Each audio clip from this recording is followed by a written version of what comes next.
오늘의 시작 함께 하실래요? 안녕하세요. 세상의 모든 정보 아나운서 전주입니다.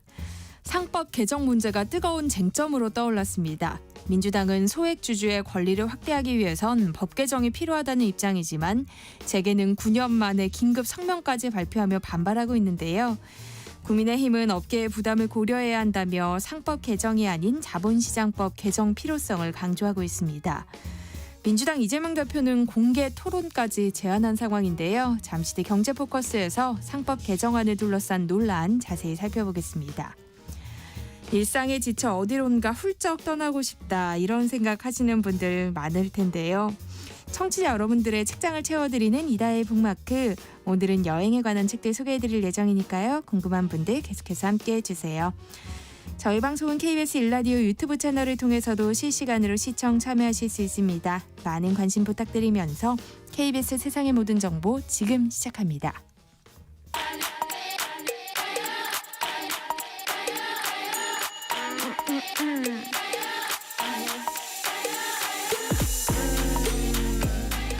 혹시 뉴스 빠뜨리셨나요? 한낮에 전해진 소식들 꼼꼼히 정리해드리겠습니다. 오늘의 뉴스 조현정 시사평론가와 함께합니다. 안녕하세요. 네, 안녕하세요.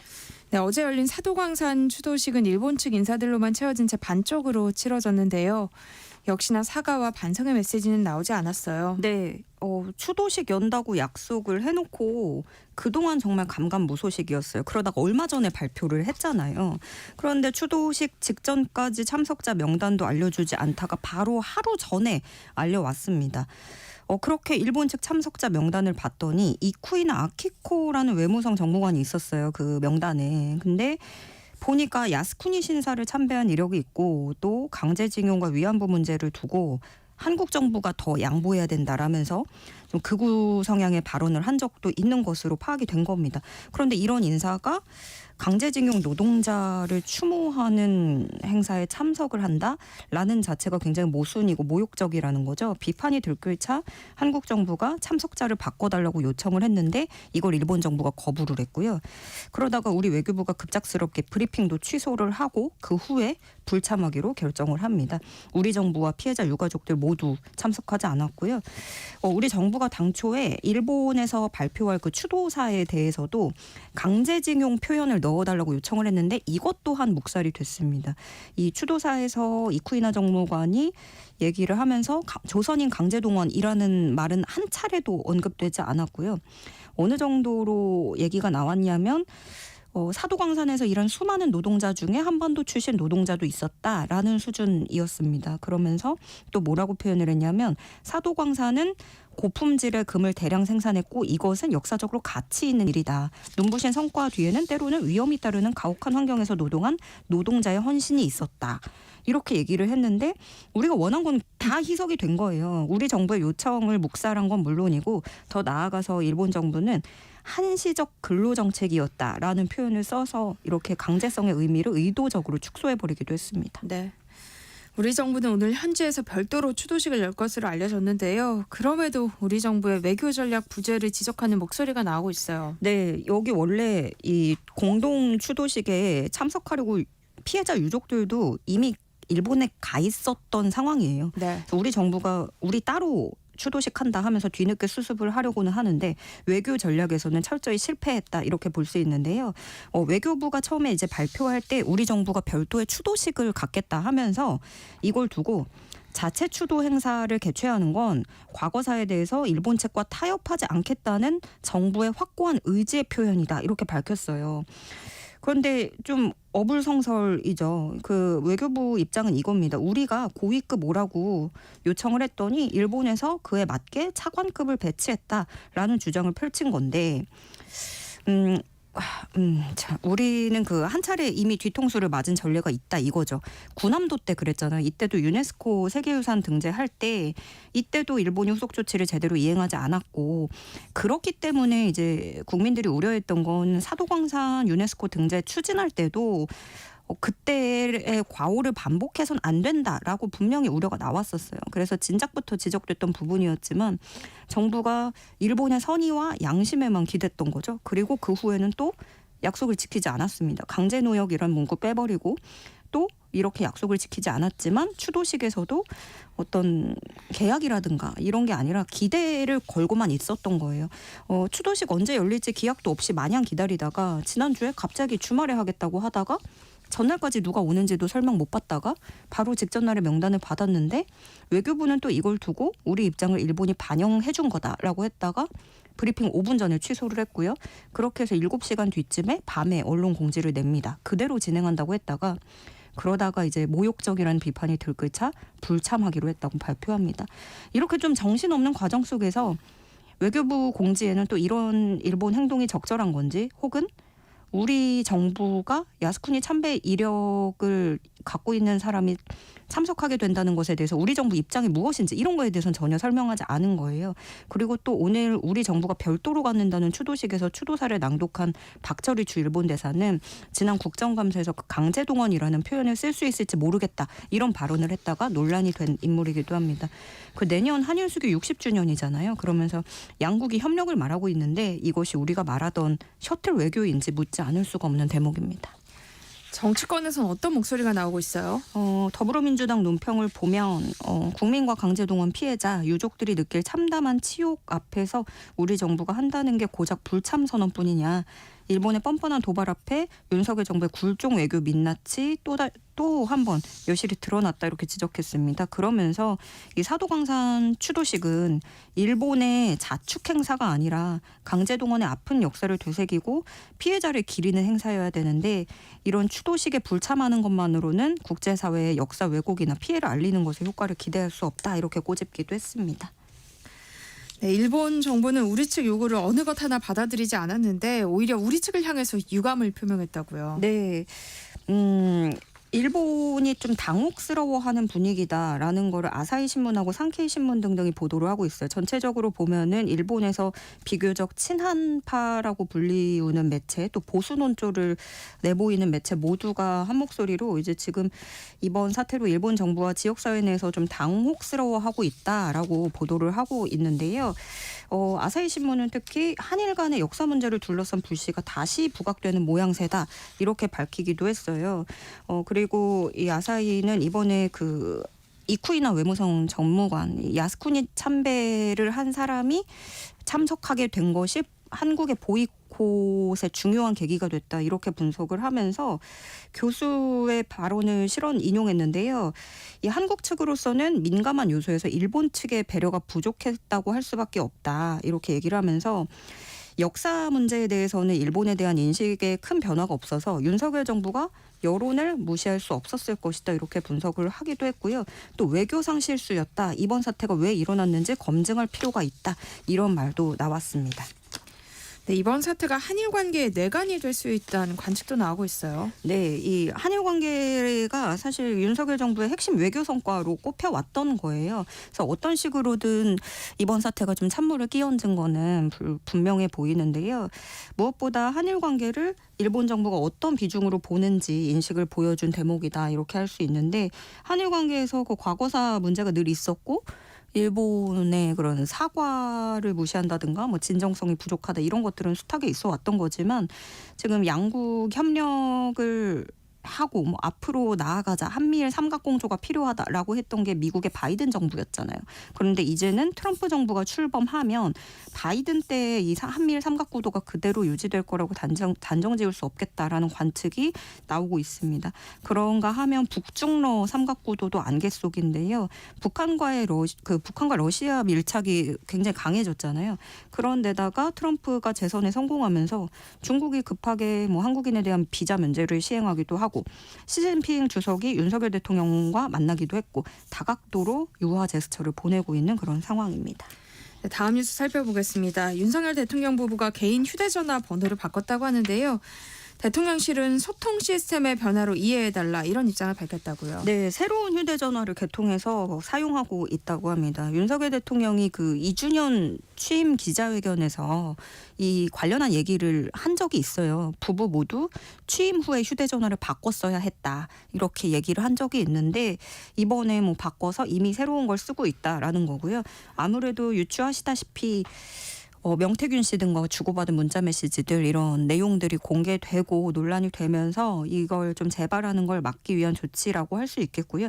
대통령실은 이에 대해서 소통 시스템에 변화가 있을 거란 차원에서 이해해달라 이 정도로 설명했습니다. 네, 음주운전으로 징계를 받고도 복귀해서 논란을 빚었던 강기훈 대통령실 선임 행정관이 결국 사표를 냈는데요.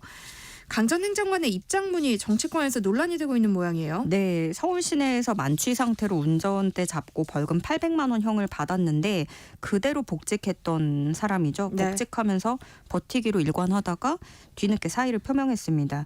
이 강기훈 선임 행정관은 이른바 김건희 라인이라고 하는 한남동 7인이라는 명단에 포함된 인물이기도 한데요.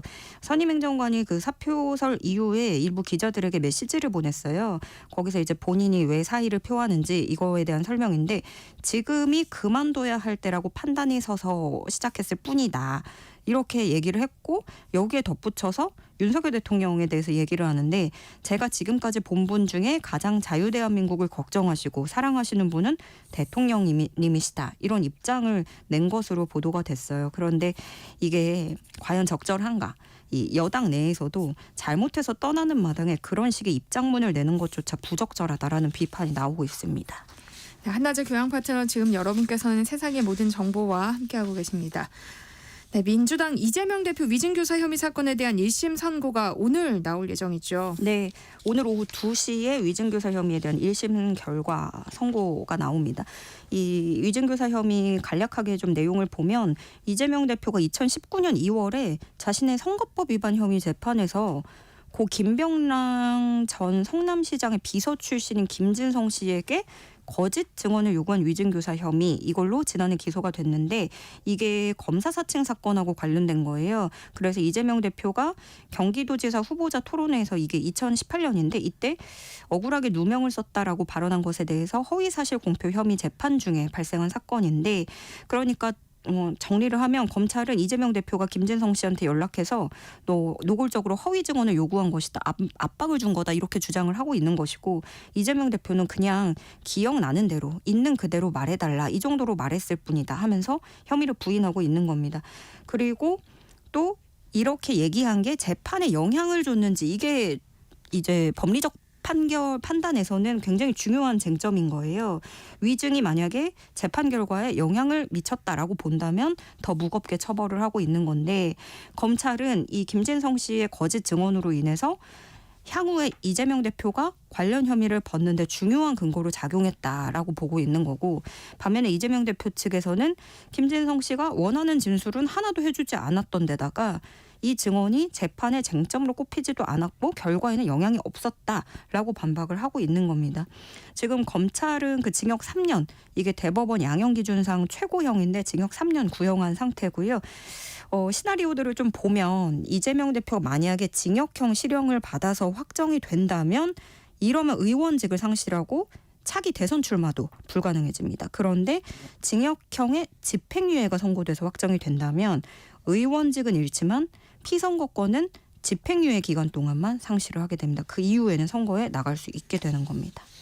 네, 국민의힘은 사법부가 엄벌해 주기를 기대한다는 입장을 냈어요. 네, 이재명 대표의 사법 리스크를 정조준하고 있습니다. 민주당의 대통령 탄핵 집회도 이재명 방탄용이다 이렇게 평가절하하고 일반 시민들의 호응은 없었다 하면서 이재명 대표를 징역형으로 엄벌에 처해야 된다고 압박을 하고 있습니다. 한재화 수석대변인 같은 경우에는 논평을 내고 현명한 우리 국민들은 이재명 방탄재패일 뿐이라는 걸 정확히 간파하고 있다. 어떻게든 이 1심 선고 앞두고 무죄 여론을 확산시켜보려는 속셈이었겠지만 오히려 이재명 대표의 사법 리스크가 본격화됐음을 알리는 신호탄이다 이렇게 얘기를 했고요. 또 국민의힘에서는 이제 사실 그 전의 사건에서도 이 혐의에서 또 징역형이 나왔기 때문에 위증교사 사건 오늘 1심에서는 또 징역형이 거의 확실시할 것이다 뭐 이렇게 전망을 내놓고 있는 상황입니다. 네, 국민의힘에선 당원 게시판 논란이 격화되고 있는데요. 한동훈 대표는 이번 논란에 대해서 불편한 심경을 드러냈죠. 네, 지금 당원 게시판 두고 친윤계하고 친한계의 갈등이 점입가경입니다. 오늘 열린 최고위원회 회의에서도 드러내고 설전이 오갈 정도인데 이게 최고위원회 다 유튜브 통해서 생중계되는 회의였는데 정면 충돌을 한 거예요. 먼저 친윤계로 분류되는 김민전 최고위원 모두 발언이 시작이었는데요. 김민전 최고위원이 일부 당직자들이 팔동훈이 있다더라 이런 얘기하는데 그걸 도대체 어떻게 있다고 알게 됐는지 나는 정말 궁금하다. 이렇게 운을 띄웠습니다. 여기서 말하는 팔동훈은 8명의 한동훈이 뭐 명의로 글을 여러 개 올렸다 뭐 이런 네. 걸 얘기를 하는 건데 그러면서 그 자료를 일부 최고위원들은 보고 확인을 했다는데 왜 우리는 못 보는 건지 그러면 그걸 보셨다는 분들은 어떻게 확인을 한 건지 우리도 같이 알아야 되는 거 아니냐 이렇게 따져 물었어요. 그러면서 그 과정에서 뭐 고발 이런 언급이 나왔고 거기에 또 맞받아치면서 그런 고발 준비하는 사람이 없는 걸로 아는데 그런 고발이라는 얘기를 꺼낸 걸 보면 사실관계부터 확인해야 되는 거 아니냐 이렇게 공방이 오가게 된 거예요. 어제부터는 이 당원 게시판 논란에 나경원 의원도 참전을 했거든요. 나경원 의원은 한동훈 대표를 정조준했습니다. 책임 있는 당대표라면 물타기 조사만 할 게 아니라 사실을 밝히고 그게 맞다면 당장 사과해야 된다라는 건데요. 사실 국민의힘 내부에서는 이거 그렇게 문제될 거 아니면 한 대표가 나서서 이 의혹 좀 해소해주면 되는 거 아니냐 이런 불만이 나오고 있거든요. 그리고 오늘 이 회의 끝나고 한동훈 대표가 어떻게 말을 했냐면 어떻게든 당대표인 저를 흔들어 보겠다는 거 아니겠느냐. 이제 당대표 끌어내리겠다는 거 아니냐 이렇게 반문을 했어요. 지금까지 이 당원 게시판 논란이 나온 이후에 한동훈 대표 입에서 제일 강력한 센 워딩이 나온 건데 한동훈 대표 줄곧 묵묵부답으로 함구하다가 그 며칠 전에는 그런 것에 일일이 대응할 수 없다 이렇게 얘기를 했었고요. 그 후에는 색출하라고 하는 것은 자유민주주의에서 할 수 없는 발상이다 이렇게 밝혔는데 오늘은 이제 당대표를 끌어내리겠다는 거 아니냐 이런 얘기가 나오게 된 겁니다. 국민의힘 내부에서 이런 갈등이 커지면서 사실 지금 더불어민주당 어떻게 보면은 그 1심 선고 계속 나오면서 거기에 공세 수위를 올리고 호재다라는 말까지 나왔었는데 모처럼의 그런 국면 전환의 기회를 놓치고 있다는 지적도 나옵니다. 네, 오늘은 뉴스 조현정 시사평론가와 함께했습니다. 고맙습니다. 네, 고맙습니다. KBS 일라디오 세상의 모든 정보 함께하고 계신 지금 시각은 12시 37분입니다. 이 시각 교통정보 알아봅니다. 월요일 오전 도로 위 돌발 구간이 많고요. 정체 구간도 있어서 주의가 필요하겠습니다. 먼저 올림픽대로 공항 쪽으로 암사대교에서 천호대교 사이 1차로 역시 추돌 사고 나서 처리하고 있고요. 경부고속도로 서울 쪽은 안성 부근 2차로는 승용차 사고 처리하고 있습니다. 달래내 고개에서 반포까지 천천히 가고요. 반대 부산 방향은 족전 부근 2차로입니다. 승용차 관련 사고 있어서 처리하고 있습니다. 서울요금소에서 신갈분기점까지 정체고요. 신갈분기점에서 수원까지 밀립니다. 대전 부근에서 비룡분기점까지는 1차로가 작업으로 막혀 있습니다. 대전 나들목에서부터 정체고요. 경인고속도로 서울 방향 신월에서 막힙니다. 반대 인천 쪽으로는 부천 부근 4차로에 화물차 관련 사고 있어서 처리하고 있습니다. 다른 차로로 변경이 필요하고요. 서울 양양고속도로 양양 쪽으로 내촌 부근 1차로는 승용차 사고 처리하고 있습니다. KBS 교통정보센터에서 정현정입니다.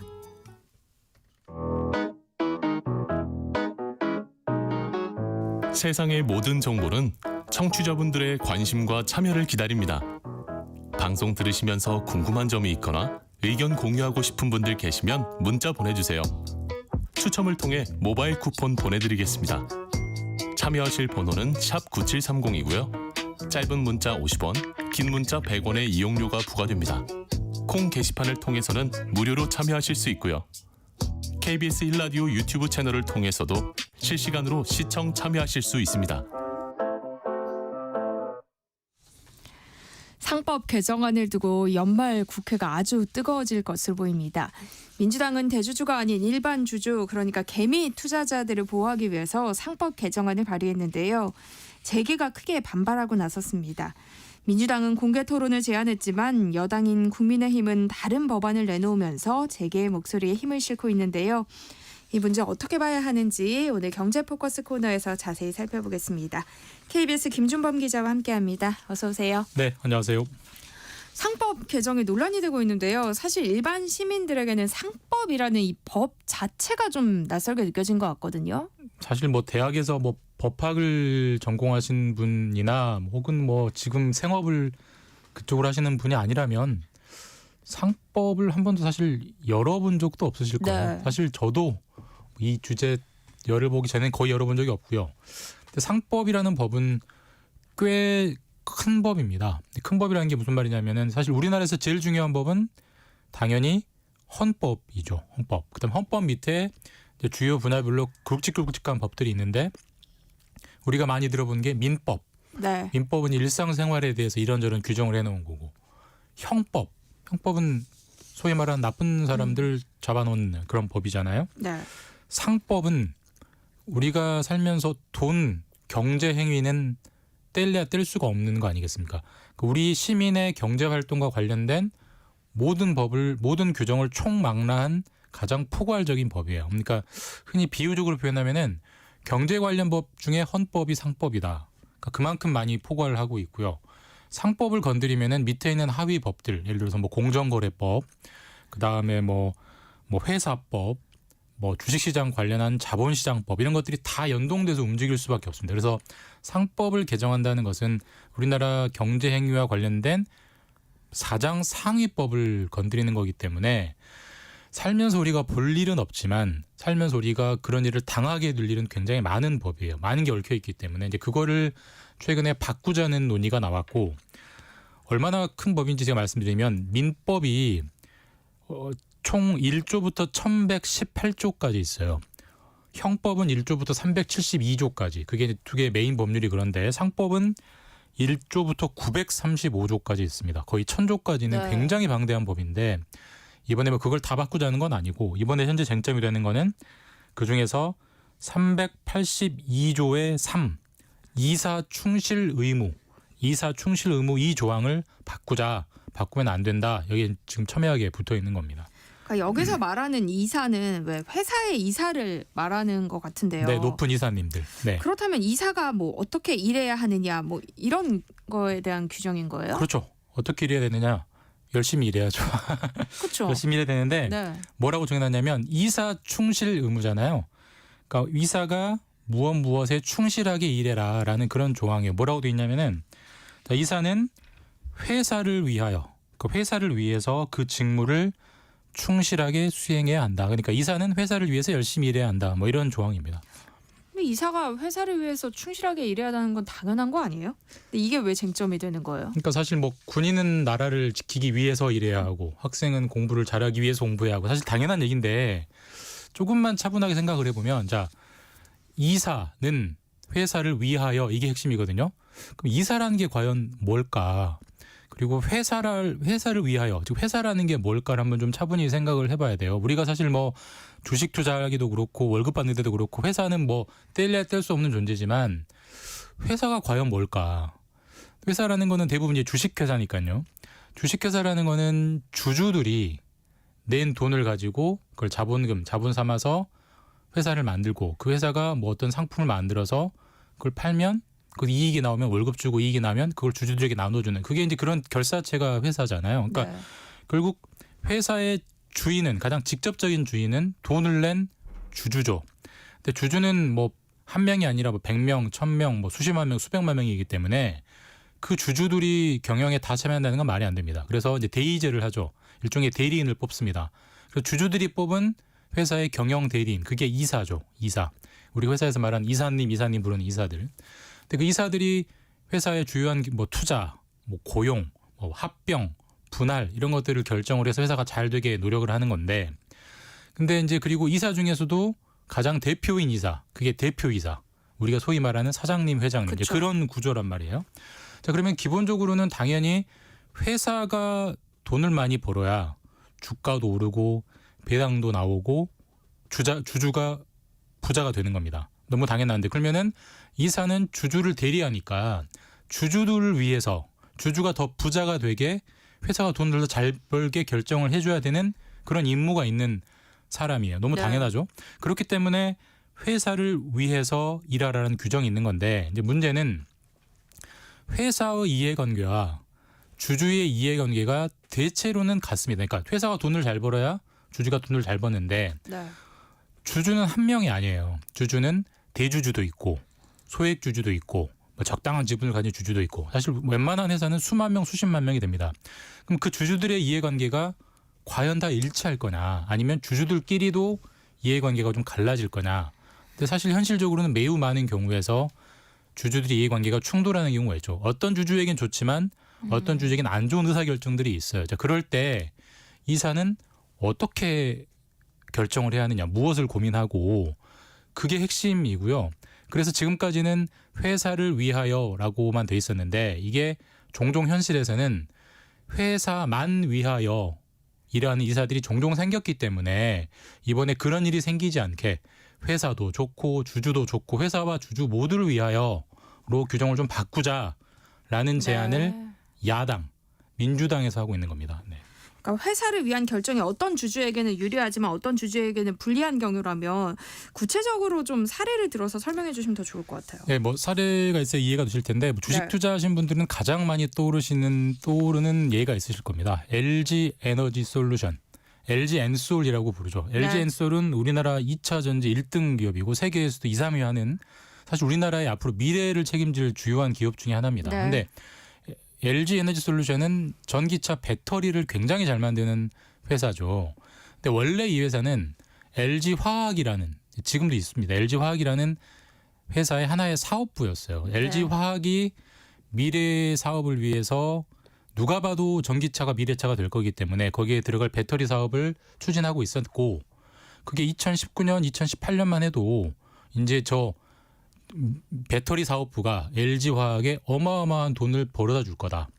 소위 말해서 황금알을 낳는 거위가 될 거다라는 기대감을 엄청나게 받고 있었습니다. 네. 자, 그런데 2020년에 LG 에너지 솔루션 그 배터리 사업부만 톡 떼가지고 회사를 쪼개버려요. 네. 쪼개버리면은 회사의 최대 주주 그러니까 LG의 소위 말하는 오너 일가, 총수 일가는 상관이 없습니다. 어차피 LG 지주사를 통해서 LG 화학도 지배하고 있고 LG 에너지 솔루션도 지배하고 있기 때문에 왼쪽 주머니가 번 돈도 자기 돈이고 오른쪽 주머니가 번 돈도 자기 돈이기 때문에 상관이 없어요. 근데 LG화학이 배터리 사업을 통해서 많은 돈을 벌 거라고 기대하고 LG화학의 주식을 샀던 개인 주주들은 네.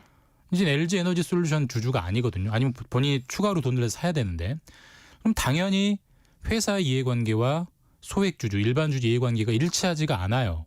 그럼 그럴 때 민주당 주장안처럼 이 법이 바뀌어 있었다면 이사는 회사를 위하기도 해야 되지만 주주도 위해야 하기 때문에 굉장히 고민스럽게 어떻게 이 충돌한 이해관계를 조정할까 여러 가지 옵션을 달고 결정을 했을 거 혹은 분할 자체를 반대했을 수도 있어요. 근데 당시 LG화학 이사회는 아무런 고민 없이 묻지도 따지지도 않고 분할에 찬성을 합니다. 왜? 법에는 회사를 위하여라고 돼 있으니까. 그리고 회사는 현실적으로 곧 회장님, 대주주의 이해관계로 다 인식되고 있으니까. 이런 일이 벌어지면 안 되지 않겠느냐. 그리고 사실 올해도 비슷한 일이 있었습니다. 뭐 두산에서도 그런 비슷한 일이 있었고 사실 우리나라 재벌 체제에서 회사를 뗐다 붙였다 합병 분할할 때마다 이런 논란들이 회장님에겐 이익이 되지만 일반 소액주적인 불리하잖아 이런 결정들이 무시로 일어납니다. 그리고 이사들은 거기에 어떤 제동도 걸지 않아요. 뭐 걸지 못했을 수도 있고요. 그래서 그런 문제 이제 그만하자. 그런 문제가 좀 개선돼야 우리나라 주식시장이 좋아지지 않겠냐. 이런 취지로 민주당이 상법 개정안을 내놓은 거죠. 그러면 법령을 어떻게 바꾸자는 거예요? 아주 간단합니다. 아까는 회사를 위하여 네. 충실 일해야 한다를 거기 단어 하나 추가하는 거예요. 회사와 주주를 위하여 충실 일해야 한다. 그렇게만 바꾸면은 회사의 이익을 위해서도 이사는 고민을 해야 되지만 주주의 이익도 고민을 해야 되기 때문에 회사의 이익과 주주의 이익이 일치할 때 나온 문제가 안 돼요. 근데 방금 제가 예로 든 것처럼 LG 에너지 솔루션이나 회사를 분할할 거냐 말 거냐 이런 경우는 회사의 이익과 대주주의 이익과 소액주주 이익이 일치하지 않거든요. 이럴 경우에는 기사들이 고민을 하라는 거죠. 어느 쪽 편을 들어야 정말 우리나라를 위해서 우리 회사를 위해서 좋은지 그걸 고민하고 판단하라 이런 숙제 과제를 얹어주는 내용이 이제 이런 회사와 주주를 위하여 일해야 한다는 규정을 넣자는 겁니다. 이렇게 되면 현실에서 앞으로 어떻게 달라질까요? 아까도 말씀드렸지만 LG 에너지 솔루션을 예로 들면은 뭐 경우에 따라서는 분할 자체를 이사가 반대, 이사회에서 부결시켜 버릴 수도 있고요. 아니면 찬성을 하더라도 아니 이렇게 분할을 하면은 배터리 사업하고 LG화학 주식을 샀던 소액주주들은 손해를 보니까 네. 그 소액주주들을 위해서 뭔가 좀 보상안을 내놔라 회사가. 예를 들면은 LG화학 주주들에게 일정 비율대로 뭐 LG 에너지 솔루션 주식을 좀 준다든지 혹은 시가보다 싸게 살 수 있는 기회를 준다든지 이런 장치들을 달고 하면은 최대한 물론 충돌되는 문제지만 최대한 한쪽의 피해를 줄일 수 있는 조화를 추진할 수 있거든요. 그런 것들의 어떤 이제 그렇게 의사결정이 이루어질 확률이 높은 거죠. 왜? 주주를 위하여라는 조항이 들어가니까. 아무래도 소액 일반 주주들의 권익을 조금 더 보장하는 쪽으로 갈 수 있겠어요. 맞습니다. 그게 민주당이 상법 개정안에 넣은 핵심 취지예요. 그러니까 이렇게 상법을 바꿔야 여러 가지 많은 상장에서 일어나는 회장님만 위하는 결정이 이루어지지 않고 그래야 곧 소액 주주들도 이익을 보고 그래야 소위 말하는 미국장만 투자하는 게 아니라 국장, 한국 네. 주식으로도 소액 주주들이 투자하는 거 아니겠느냐. 결국 이렇게 바꿔야 한국 주식의 소위 말하는 밸류업, 그러니까 떨어져 있는 가치가 어느 정도 회복된다라는 게 민주당 주장의 핵심 취지입니다. 그럼 재계는 왜 법 개정을 반대하고 있어요? 그러니까 이제 그 회사와 주주를 위하여라고 이제 들어가기 때문에 보통 회사는 뭐 10명에서 20명 남짓한 이사님들이 계시는데 그 이사들이 회사도 고민해야 되지만 주주도 고민을 해야 돼요. 그러니까 어느 쪽으로든 결정을 하면 결국 한쪽에 손을 들어주는 결정이 될 거예요. 물론 피해를 보는 쪽에 최대한 당근책을 제시한다고 하더라도 그렇게 되면은 예를 들어서 회사에게 이익을 되고 주주에게 불리한 이익 결정을 이사들이 하게 되면 예전에는 주주들이 그냥 게시판에서만 떠들었지만 비판했지만 이제는 소송을 제기할 수 있습니다. 왜? 네. 법에 주주를 위하여라고 명시가 돼버리기 때문에 그게 민사소송일 수도 있고요.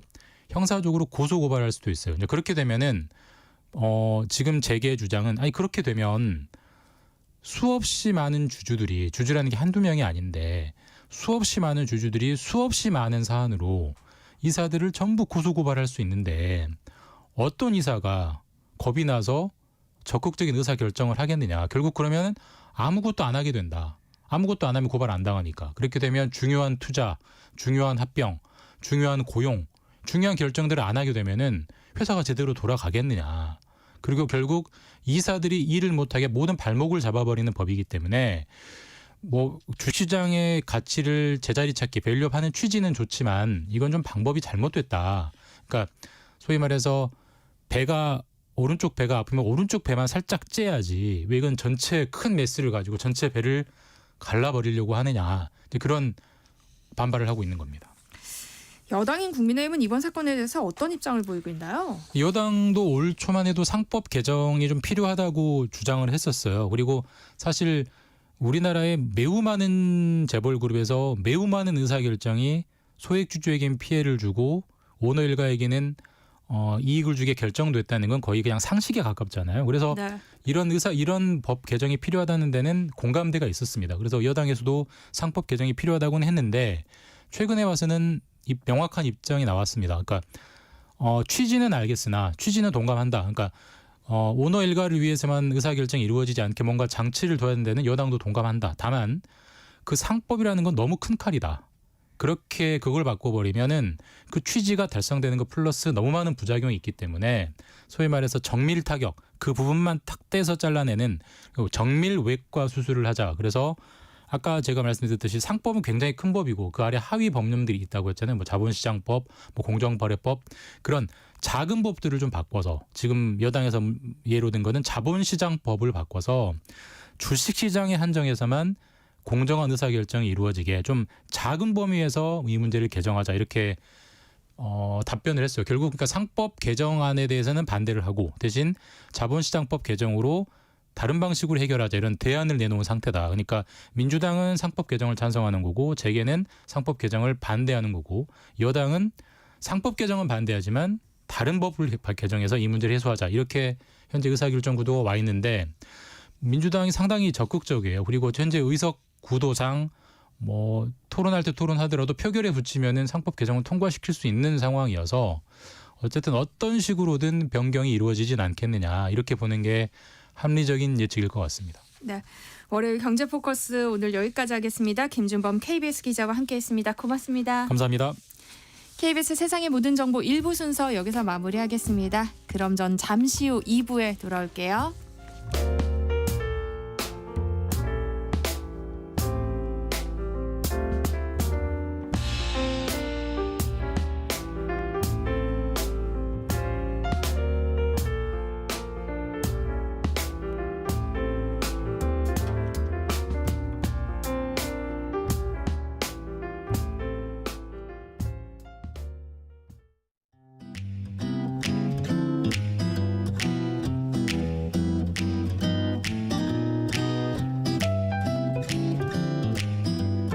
안녕하세요.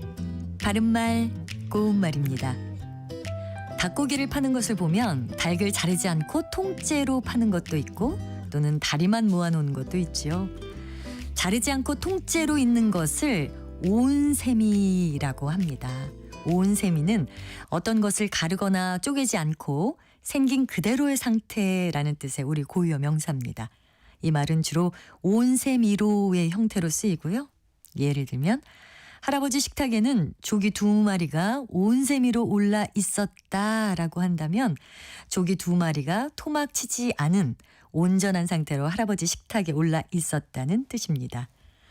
또 우리 고유어 부사로 안다미로라는 말도 있습니다.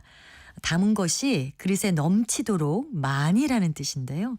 주로 그릇에 음식이나 물 또는 술 같은 것을 차고 넘치게 담을 때 쓸 수 있습니다.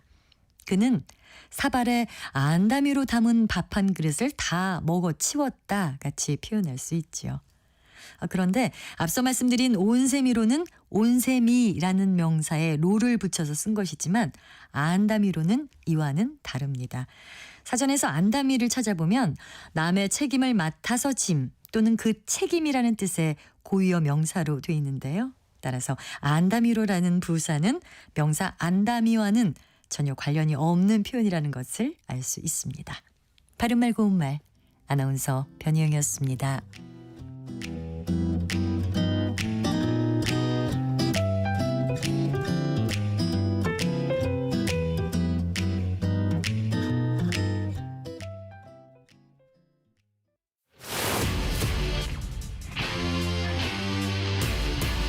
토론에 정답은 없습니다.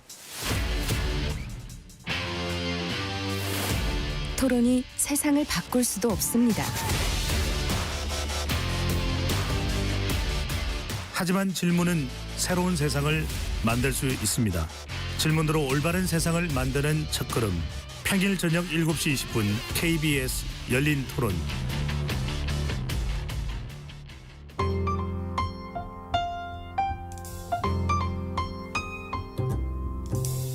어떤 하루 보내고 계신가요? 눈코 뜰 새 없이 바쁘게 지나가는 한 주. 월요일부터 금요일, 매일 밤 10시부터 12시까지는 오롯이 당신만을 위한 시간입니다. 당신을 위한 지식 쉼터. 오늘 밤 일라디오.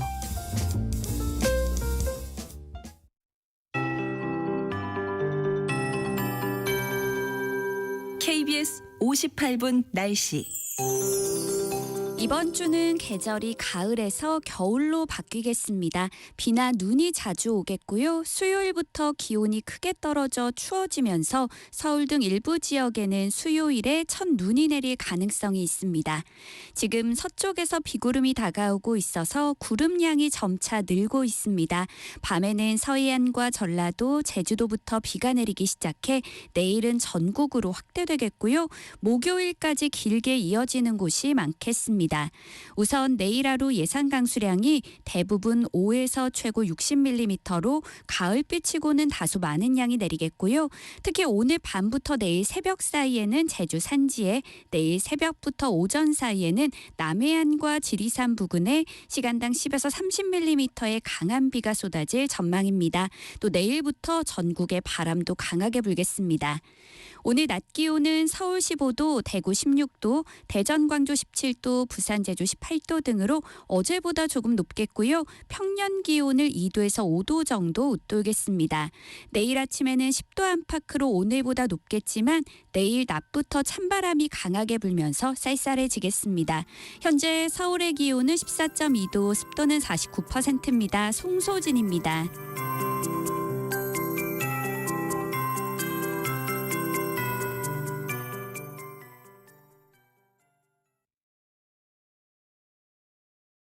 정성을 다하는 국민의 방송 KBS가 한시를 알려드립니다. AM 711kHz, FM 97.3MHz, KBS 1라디오입니다. HLKA.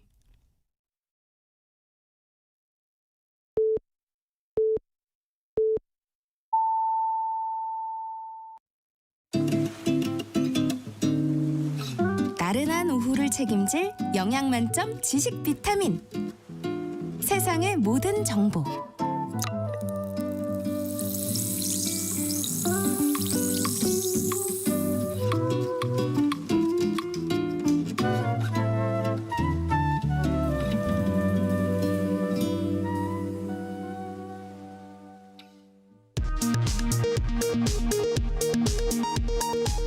이 시각 라디오 정보센터 뉴스입니다. 대통령 후보 공천계 모욕에 발단이 된 이른바 7불사 회동과 관련해 검찰이 지난주 개혁신당 당대표 비서실장 김범준 씨를 불러 조사한 것으로 확인됐습니다.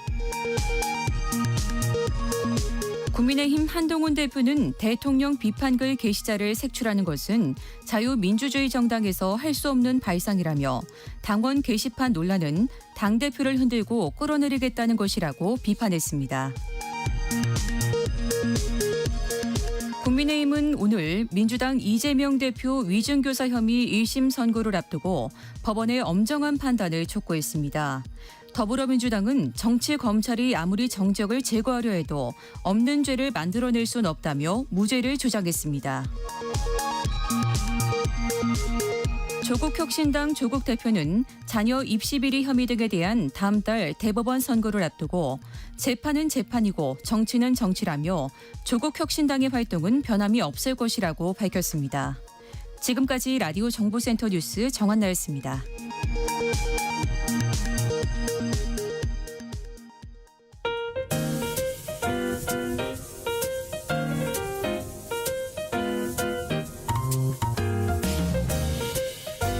정신없이 바쁜 하루, 지금 우리 주변에서 벌어지고 있는 사건 사고 소식들 한숨 돌리며 살펴보시죠. 하프타임 뉴스 임선훈 뉴스캐스터와 함께합니다. 안녕하세요. 안녕하세요. 네, 곧 있으면 12월인데요. 올겨울은 평년보다 따뜻하거나 지난해와 비슷할 것이라는 예보가 나왔어요. 네, 더운 가을에 이어서 더운 겨울이 온다고 하는데요. 기상청에 따르면 내달부터 오는 2월까지 올해 겨울은 예년보다 포근할 것으로 예상됩니다. 월별로 보면 기온이 평년보다 비슷하거나 높을 확률이 12월 70%, 내년 1월과 2월은 80%로 나타났는데요. 세계기상기구에 가입된 13개국의 수치 예보 모델 전망치 549개를 평균을 했을 때도 해당 기간 동안 기온이 모두 평년보다 높을 확률이 최대 60%로 우세하다고 합니다. 한창 이슈가 됐던 뜨거워진 바다 때문에 이 대기로 공급되는 열 에너지가 늘면서 우리나라 주변에 고기압이 발달한다고 하는데요. 한겨울에 우리나라에 찬바람을 몰고 오는 대륙 한파를 막아주는 역할을 한다고 합니다. 북서태평양뿐만 아니라 북대서양과 인도양 해수면 온도도 높아져서 동아시아와 우리나라 주변에 고기압을 발달시키는 요건이 두루 갖춰진 상태라고 하네요. 유난히 더웠던 올 여름도 그렇고 이 수능 한파란 말이 무색했던 최근 날씨도 그렇고 계절 시계가 어제 점점 더 뒤로 밀리는 듯한 요즘인데요. 이번 주도 포근한 늦가을 날씨는 계속될 전망입니다. 오늘 낮 최고 기온은 19도로 예보돼 있고요. 특히 내일 아침에는 아침 기온이 10도가량 크게 오른다고 하는데요. 전국에 가을비 소식도 있으니까요. 요즘같이 오락가락한 날씨에 건강 특히 더 신경 쓰셔야겠습니다. 계속되는 늦더위에 백화점들은 울상이라고요. 네, 겨울옷이 안 팔리고 있다고 합니다. 치솟는 물가의 지갑 사정은 냉랭하기만 한데 반대로 바깥 날씨는 좀처럼 추워질 기미가 보이질 않으면서 소비자들이 겨울옷 사기를 꺼리거나 미루고 있기 때문이라고 하는데요. 유통업계에 따르면 롯데나 현대, 신세계 등 국내 주요 백화점들의 올겨울 정기세일 기간 패션 매출은 작년 이맘때와 비교해도 10%가량 줄었다고 합니다. 이달 중순부터 일제히 정기 세일에 들어갔는데 마지막 세일이 한창인 금요일 저녁에도 옷 한 벌 사는 사람을 찾기가 힘들다고 하네요.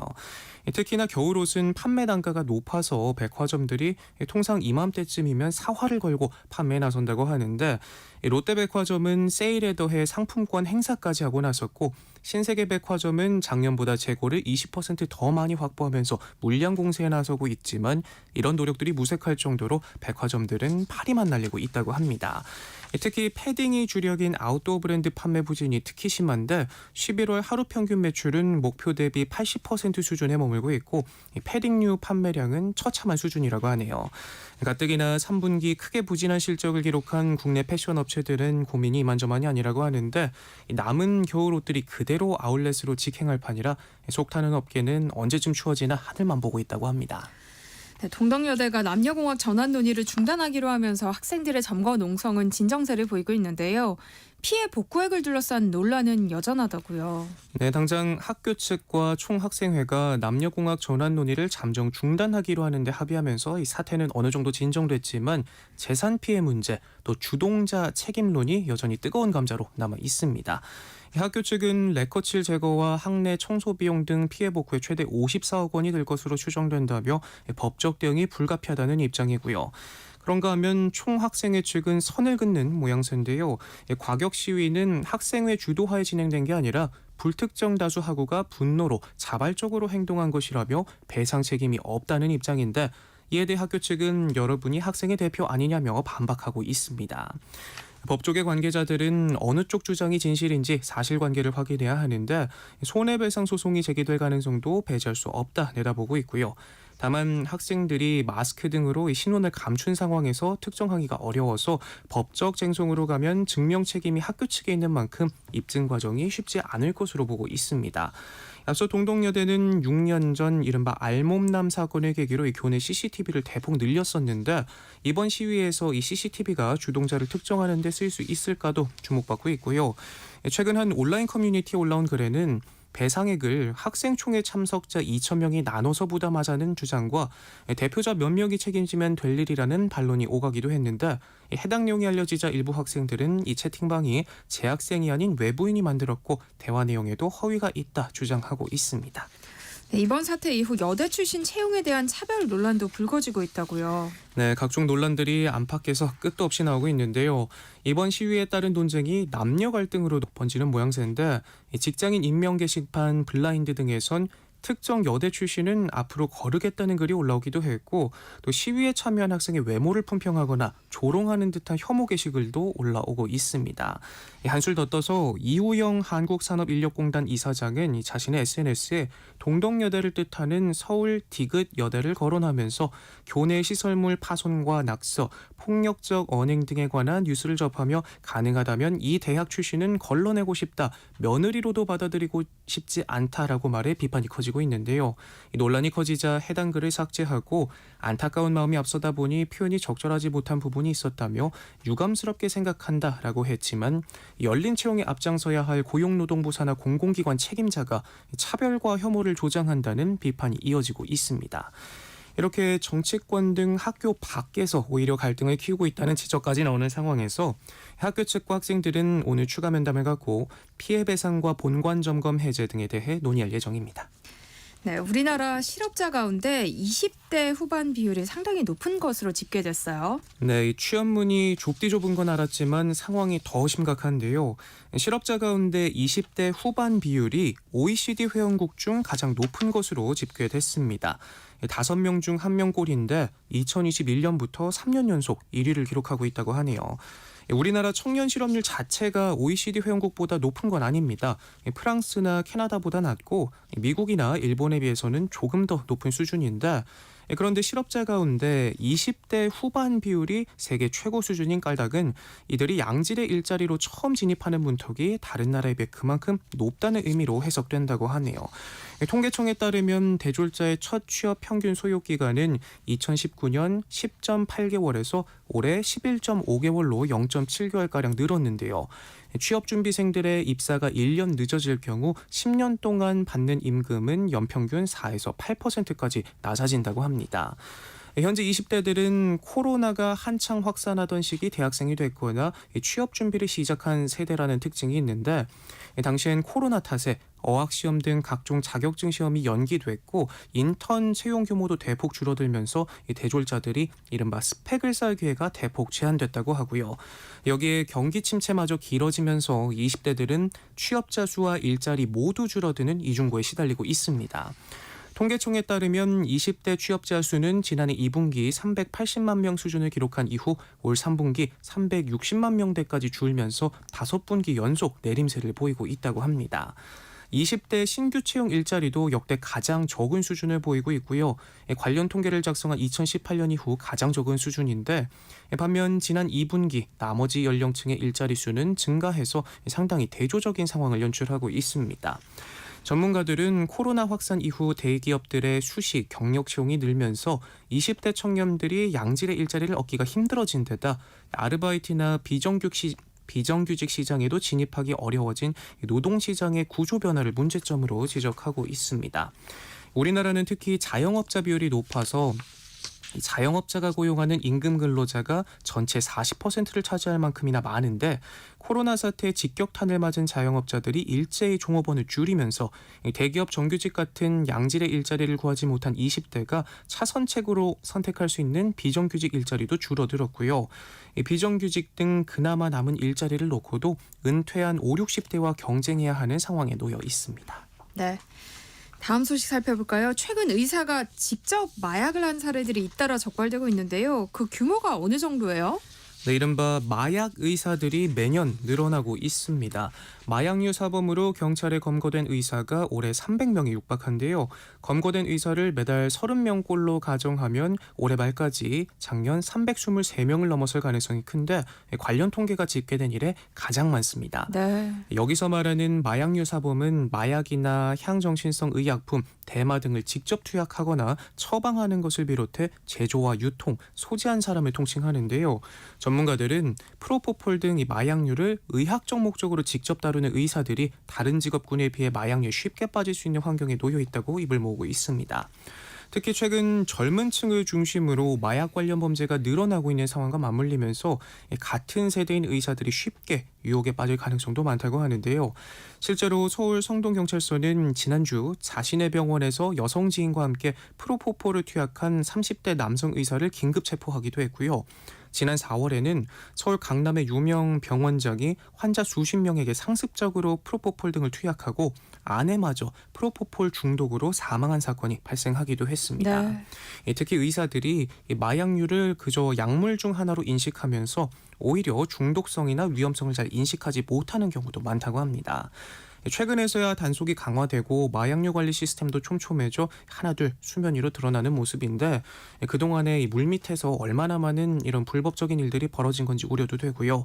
요즘에는 SNS를 통해서도 손쉽게 마약을 구하던데 마약 청정국이란 타이틀이 무색한 요즘입니다. 네. 최근 결혼식을 앞둔 수천 명의 커플들이 아이폰 웨딩 스냅 촬영 때문에 골머리를 앓고 있다고요? 네, 혹시 아이폰 스냅이라고 들어보셨을까요? 아니요. 이게 최근 몇 년 새 예식장에 등장한 새로운 풍경인데요. 전문 장비로 예식 촬영하는 사진작가 근처에서 그림자처럼 아이폰 기본 카메라로 촬영하는 사람들을 아이폰 스냅 작가라고 부릅니다. 예식 직후에 바로 결과물을 받아볼 수 있고 또 부담스럽지 않은 가격에 마치 친구나 지인이 찍어준 듯한 자연스러운 사진을 잔뜩 얻을 수 있어서 요즘은 결혼식 필수 옵션으로 급부상했는데요. 네. 문제는 진입 장벽이 현저하게 낮다 보니까 본업을 따로 둔 채 너나 할 것 없이 주말이면 아이폰 스냅 작가로 변신하는 엔잡러들이 속속 등장했고 급기야 받은 돈을 돌려주지 않은 채 영업을 중단해버리는 업체들이 등장해 논란이 일파만파 퍼지고 있습니다. 사건은 지난주 한 사진작가의 폭로로 시작됐는데요. 한때 아이폰 스냅 촬영 아르바이트를 했다 자신을 소개한 이 사진작가는 자신의 SNS에 아이폰 스냅 업체 상당수가 한 곳의 인력 시장에서 외주로 작가 인력을 끌어모으고 있다고 알렸습니다. 이후 오픈 카톡방을 만들어 해당 업체 계약자들을 한데 모았는데요. 이 사태를 접한 계약자들은 전담 작가가 촬영에 나서는 줄 알았다며 분개했고 이 작가는 카톡방에서 전담 작가가 고품질 사진을 촬영한다고 홍보해온 업체 상당수가 사실상 사진작가 알선 업체라며 아이폰 스냅 업계 문어발식 구조에 대해 추가로 까발렸습니다. 이 업체들은 사태 초반 환불을 약속하며 계약자들을 안심시켰지만 오픈 카톡방 참여자 수가 수천 명으로 불어났고 환불 요구가 걷잡을 수 없이 번지자 태도를 싹 바꿨는데요. 고객 문의 폭주로 업무가 마비됐다는 핑계로 관련 응대를 모두 중단해버렸고요. 구체적인 환불 시점에 대해 어떤 확답도 주지 않은 채 감감무소식이라고 합니다. 피해자만 4천여 명, 피해 금액은 9억 원이 넘는다고 합니다. 네. 그런데 놀랍게도 이 논란 업체들이 알고 보니 줄줄이 한 뿌리였던 게 드러났는데요.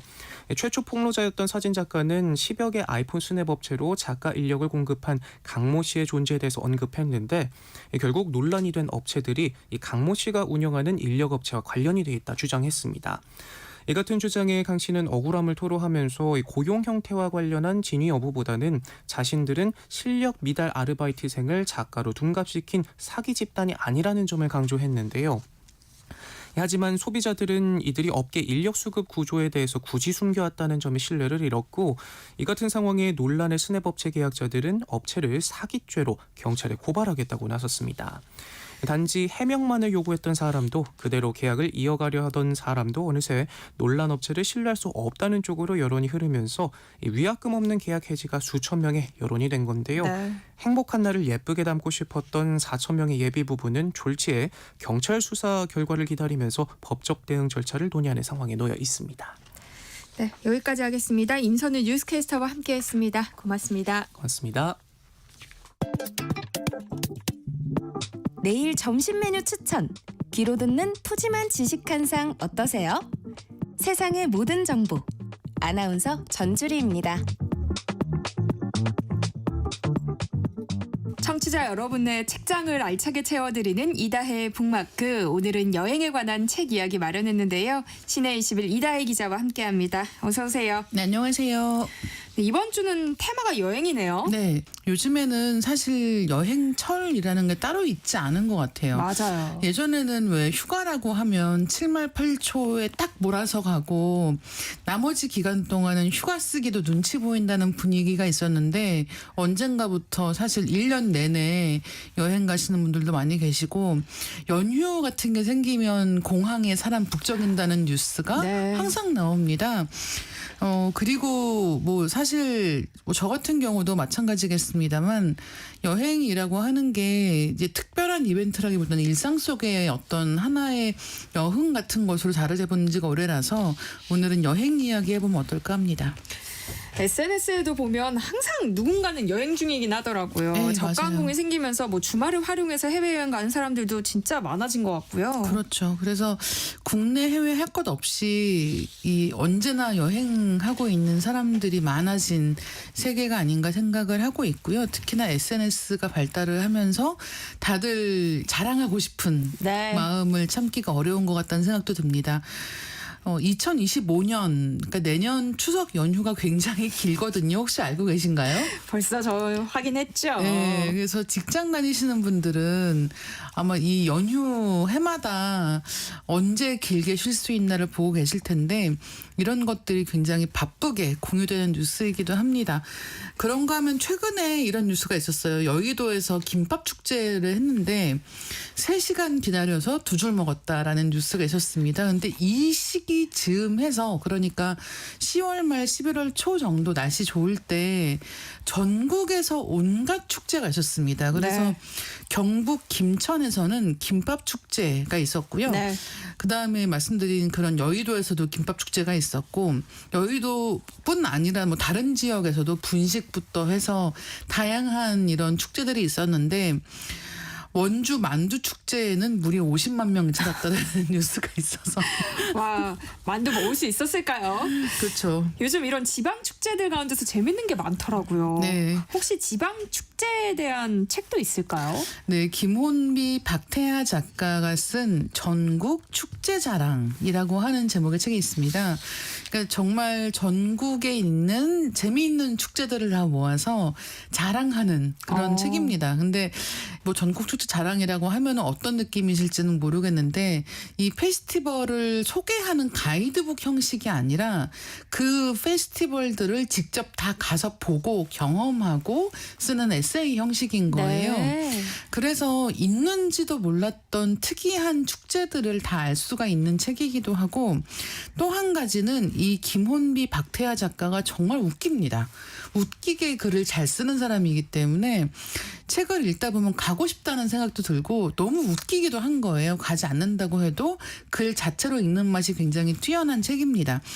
그래서 이 책을 보면 진짜 음성 품바 축제, 젓가락 페스티벌, 완주 와일드 푸드 축제, 지리산 산청 곡감 축제, 이런 식으로 지역마다 자기네 지역에서 유명한 이야기를 가지고 축제를 만들거나 아니면은 특산물을 가지고 만들거나 하는 식으로 각양각색의 축제가 있는 걸 아실 수가 있고요. 그리고 이런데 혹시 가보신 적 있으신가요? 지방 축제 같은 거 가보신 적 있으세요? 가본 적 있죠. 근데 네. 다 기억은 안 나지만 뭐 놀러 갔다가 그쵸. 축제 간 적은 있죠. 맞아요. 그래서 보통은 어떤 지역에 갔는데 마침 축제를 하고 있어서 보게 되는 경우가 그쵸. 많잖아요. 저는 예전에 서해안 쪽에 겨울에 동백꽃을 보러 갔습니다. 동백꽃을 보러 갔는데 그때 이제 거기서 하던 게 뭐였냐면 동백 쭈꾸미 축제인 거예요. 그러니까 동백꽃 필 때 쭈꾸미가 제철이어서 두 개를 엮어서 축제를 하는 거죠. 근데 그런 식으로 동네마다 자기 동네 개성을 드러내는 시기인데 이런 데 가보면 정말 시끄럽습니다. 시끌벅적해요. 일단 저쪽엔 무대가 마련되어 있고 그 무대에는 보통 인기 있는 하지만 아주 인기가 있지는 않은 트로트 가수가 공연을 하고 있고 그 앞에는 동네 어르신들 3, 4, 5 앉아서 구경하고 있고 이런 풍경들이 있고요. 또 그런가 하면은 그 사회자들은 열심히 분위기를 띄우려고 하지만 다들 뭐 먹고 있고 구경하고 있느라고 정신없는 거죠. 네. 이런 약간 어수선하면서도 흥겨운 분위기가 이 책에 담겨 있습니다. 그러니까 전국 축제자랑이라는 제목부터가 재밌어요. 네. 이게 전국 노래자랑을 좀 패러디한 것 같거든요. 네, 맞습니다. 어떤 축제들 소개하고 있어요? 일단 여기 있는 것들 중에서 영산포 홍어축제라고 하는 게 있고요. 네. 그다음에 옛날 이야기 중에서 왜 의좋은 형제라고 두 형제가 서로 도와주려고 이제 하는 그런 이야기가 있지 않습니까? 그래서 의좋은 형제 축제라는 것도 있어요. 그리고 단오 즈음이 되면 강릉에서 강릉 단오제가 열리고 그런가 하면 양양에서는 연어 축제가 열리고 벌교에서는 당연하게도 꼬막 축제가 축제. 열립니다. 그래서 이런 식으로 이제 지역마다 굉장히 특이한 축제들이 있는데 이런 축제들을 따라서 전국 팔도 유람을 해보시는 것도 재미있겠다라는 생각이 드는 거죠. 지금의 수확한 감을 이용해서 꽃감을 만드는 계절이잖아요. 꽃감 축제 궁금한데요. 네. 그래서 산청에서 지리산 산청에서 곶감 축제가 열립니다. 근데 제가 이거 보다가 너무 재밌었던 게 우리 곶감이라고 하면 그냥 곶감 먹는 것만 생각하잖아요. 네. 곶감이 일단은 가공된 것이지 않습니까? 원래 있던 곶감을 말리고 해서 한번 처리를 하는 것이기 때문에 그냥 곶감을 먹으면 되는 거 아닐까라고 생각했는데 곶감 요리 경진대회라는 게 열린다는 거예요. 그래서 곶감을 이용해서 다양한 요리가 만들어집니다. 네. 곶감 소스 스테이크, 곶감 사태찜, 곶감 불고기, 곶감 경단, 곶감 샐러드, 곶감 장아찌 이런 식으로 정말 다양한 요리들을 만들어서 선을 보이고 시식할 수 있는 자리가 열리기도 하고요. 네, 그래서 곶감이라고 하는 어떻게 보면 식재료를 어떻게 활용할 수 있는지를 경험할 수 있는 이제 그런 자리가 되는 데다가 여기 가면 한국감연구회가 있대요. 한국의 감만 연구하는 그런 단체가 있는 거예요. 그런가 하면 대한민국 대표 과일 선발대회가 열리고 거기에서 입상하기 위해서 애쓰는 사람들이 있다라고 얘기를 하기 때문에 굉장히 북적북적하는 분위기를 느낄 수 있습니다. 먹는 것 이상으로 지역 사람들은 곶감의 진심이구나 하는 걸 알 수도 있네요. 예.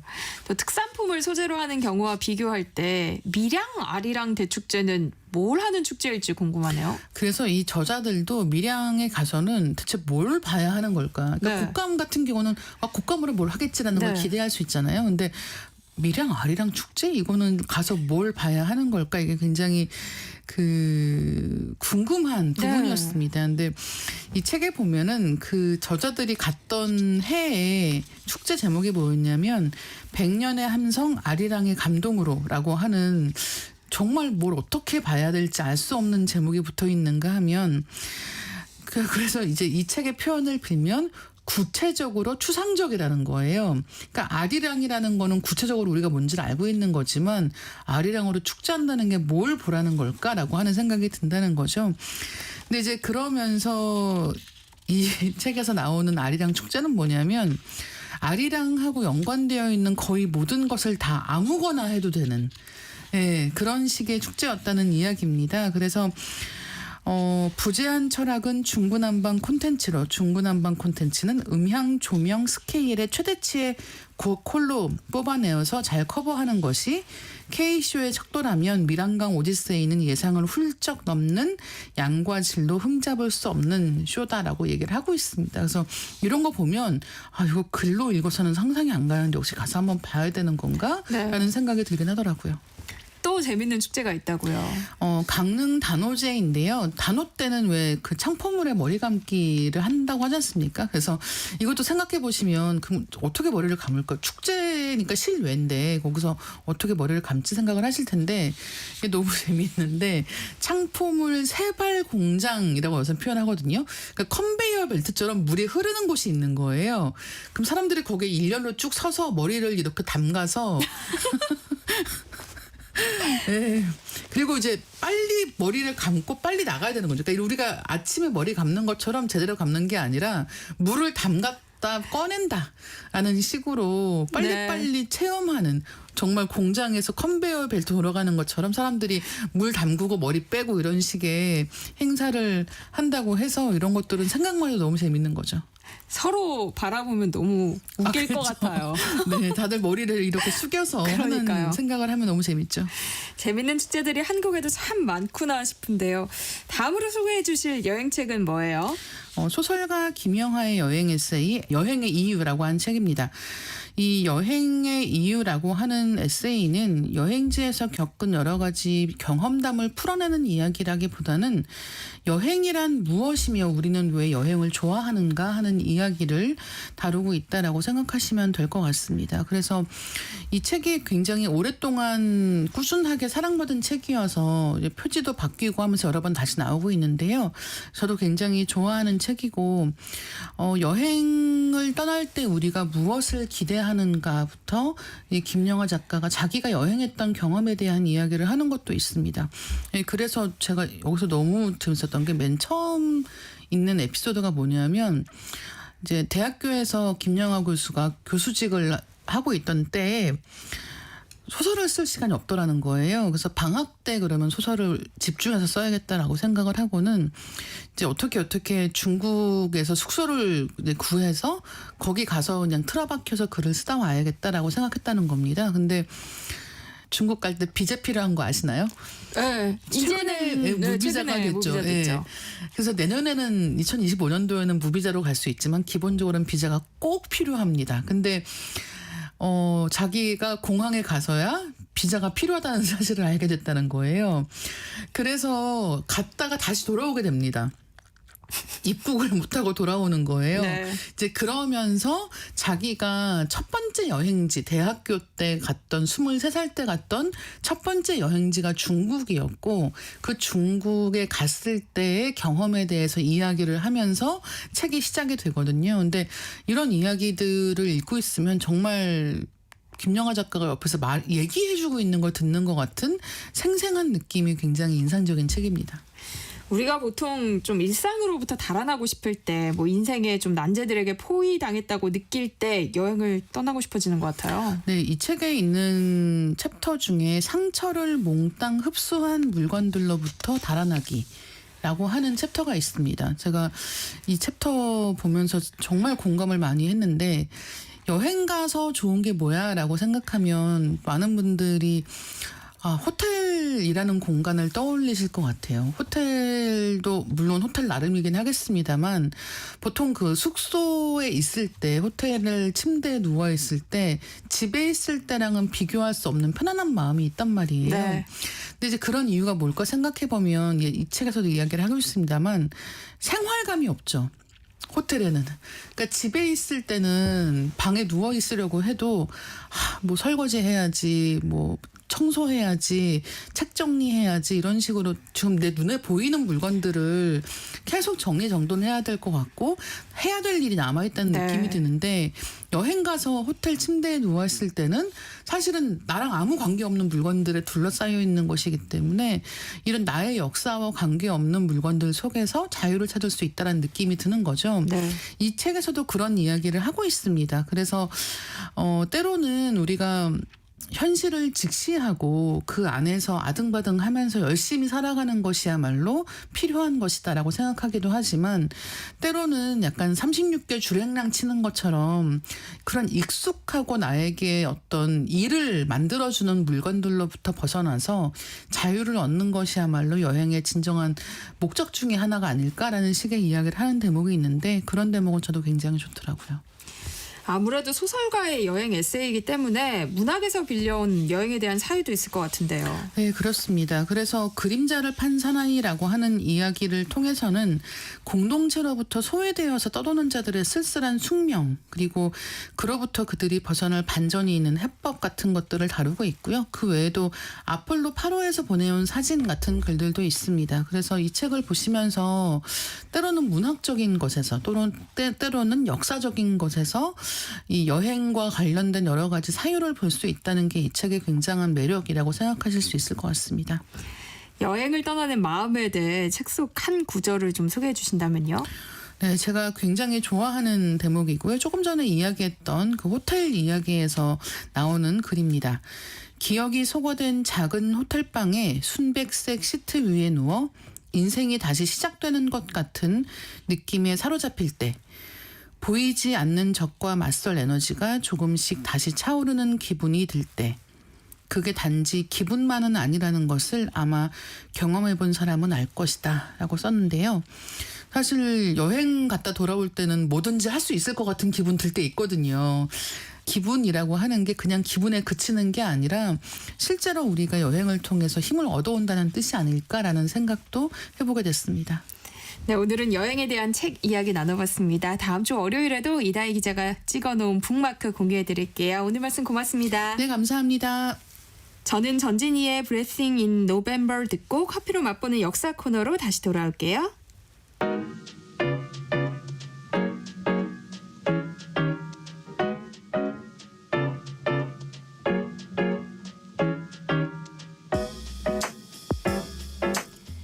나른한 오후 커피 한 잔을 담긴 향긋한 역사를 풀어드립니다. 커피로 맛보는 역사 커피 인문학자 이길상 교수님과 함께합니다. 어서 오세요. 네, 안녕하세요. 지난주는 특집 방송 때문에 네. 코너를 한 주 쉬셨잖아요. 네네. 방송 없는 한 주 어떻게 보내셨어요? 뭐 방송 한 주 쉬니까 뭐 여유가 좀 넘쳐서 김장을 했습니다. 네. 네, 텃밭에서 뭐 키운 각종 그 야채들을 수확을 해서 목요일과 금요일 1박 2일 동안 김장 50포기를 담갔는데요. 11월 날씨가 계속 뭐 더웠기 때문에 계획했던 것보다 또 일주일 정도를 늦추어서 한 겁니다. 뭐 이럴 때마다 저는 약간의 그 죄책감 뭐 같은 것을 좀 느낍니다. 김장을 하시면서 왜 죄책감을 느끼세요? 예, 김장 때문이 아니라 날씨 때문입니다. 이 커피는 그 지구 온난화를 가져온 대표적인 요인 중 하나거든요. 네. 뭐 지난 1세기 동안 중남미, 뭐 동남아시아에서 커피 농장을 만들기 위해 많은 그 산림을 파괴해 왔습니다. 다행히 이제 최근에는 커피 관련 기업들이 앞장서서 커피 관련 자원의 재활용이나 커피를 이용한 친환경 소재 개발 등을 활발하게 좀 추진하고 있습니다. 굉장히 다행이죠. 이와 관련해서 지난주에도 흥미로운 소식이 몇 가지 전해졌는데요. 커피 찌꺼기를 이용해서 신소재를 개발한 우리나라의 한 중소기업이 레드닷 디자인 어워드라는 세계적인 상을 받은 겁니다. 커피 찌꺼기를 이용해서 어떤 신소재를 개발했어요? 네, 커피를 내리고 남는 그 커피 찌꺼기를 재활용해서 지속 가능한 미래 모빌리티 내장재, 그러니까 자동차나 비행기 등 그 운송 수단에 들어가는 친환경 내장재를 만든 겁니다. 커피 찌꺼기로 만든 일종의 신개념 PVC 원단인데요. 이 원단은 기능뿐 아니라 색상이나 마감성 등에서 천연 가죽을 대체할 신소재라는 점을 인정받아서 이번에 세계 3대 디자인 어워드 중 하나인 이 레드닷 디자인 어워드를 수상한 겁니다.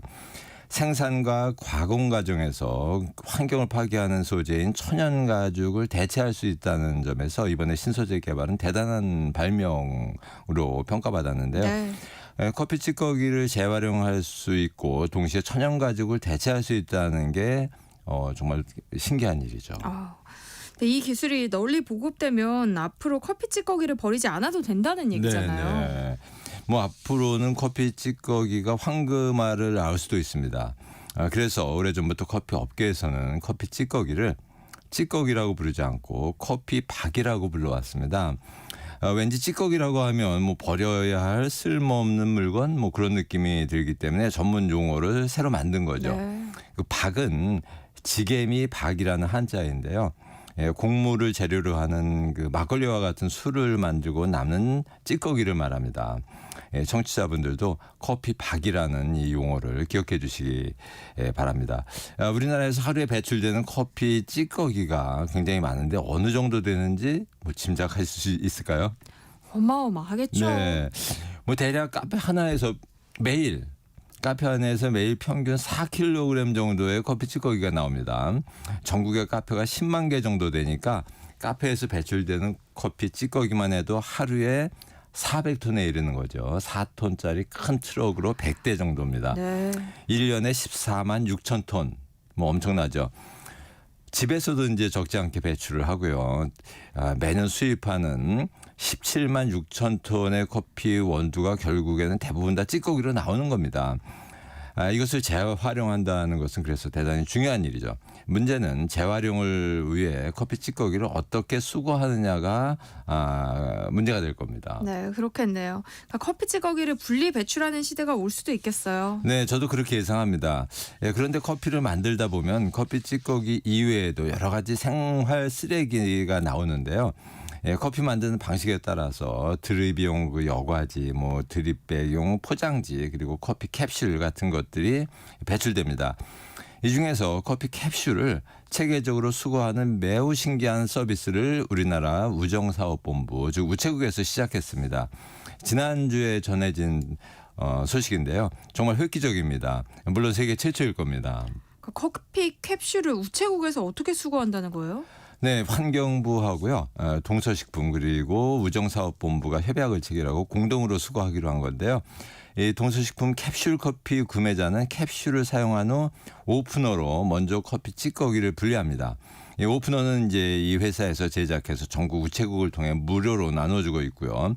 커피 찌꺼기를 제거하고 남는 그 캡슐은 소재가 알루미늄입니다. 이 알루미늄 캡슐만 회수용 봉투에 담아서 주변 우체통에 넣으면 됩니다. 그러면 집배원이 수거해서 재활용 업체로 배달하게 되죠. 뭐 그런데 문제가 하나 있습니다. 뭘까요? 무슨 문제가 있을까요? 커피 찌꺼기를 버리는 거 아닐까요? 좀 전에 얘기해 드린 것처럼 뭐 찌꺼기 재활용 기술이 개발되긴 했지만 일반 가정이나 직장에서 사용한 뒤에 나오는 찌꺼기를 수거하는 건 아직은 안 되는 거잖아요. 그렇죠. 그게 어려운 일이죠. 네. 캡슐 커피를 사용하고 나서 찌꺼기를 버리는 게 환경에 좋을 리는 없지만 아직은 마땅한 수거 방법이 없다는 문제가 있습니다. 이 대형 커피 업체에서 배출되는 커피 찌꺼기는 뭐 재활용 업체에서 수거를 하는데 가정이나 이제 직장에서 나오는 찌꺼기가 문제가 되겠죠. 또 다른 문제는 우체통을 찾기가 어렵다는 겁니다. 그 많던 빨간 우체통이 거의 사라졌습니다. 집 주변에 어디 있는지 모르시잖아요. 없어요. 그렇다고 이제 캡슐 커피 용기를 수거하기 위해서 우체통을 다시 설치할 수도 없는 일이고요. 그런데 다행스럽게도 캡슐 커피 회수용 봉투에 인쇄된 QR코드를 찍으면 가까운 우체통 위치를 알려줍니다. 이외에도 인터넷 우체국 혹은 우체국 앱을 통해서도 주변에서 가장 가까운 우체통을 찾을 수 있습니다. 커피 캡슐 수거 운동이 좀 잘 됐으면 좋겠네요. 네, 이 커피 찌꺼기는 음식물 찌꺼기이기 때문에 손쉽게 퇴비로 만들 수 있습니다. 그래서 외국 업체 스타벅스의 경우에는 2015년부터 농가에 커피 퇴비 보급 운동을 벌여왔다고 합니다. 지난 10년간 5천 톤의 퇴비를 보급했다고 하니까 뭐 이것도 대단한 성과입니다. 송파구 같은 자치단체에서는 커피 찌꺼기를 수거해서 퇴비와 비료로 재활용하는 일을 독자적으로 벌이고 있기도 하고요. 뭐 앞으로 이런 운동들이 확산된다면 커피가 환경을 파괴하고 기후에 악영향을 미치는 음료라는 그런 부정적인 이미지에서 좀 벗어날 수도 있을 겁니다. 갑자기 든 생각인데요. 커피 찌꺼기가 생기지 않는 왜 물에 녹는 인스턴트 커피 있잖아요. 그게 더 친환경적인 거 아닐까요? 네, 그렇게 생각할 수도 있죠. 인스턴트 커피의 경우 가정이나 회사에서 커피를 타서 마실 때는 찌꺼기가 전혀 생기지 않죠. 모두 물에 녹으니까요. 이제 그런데 공장에서 커피 가루를 만들 때는 동일하게 커피 찌꺼기가 발생합니다. 보통 1톤의 커피 원두로 인스턴트 커피 가루를 만들고 나면 0.5톤 정도의 커피 찌꺼기가 발생한다고 보시면 됩니다. 절반이죠.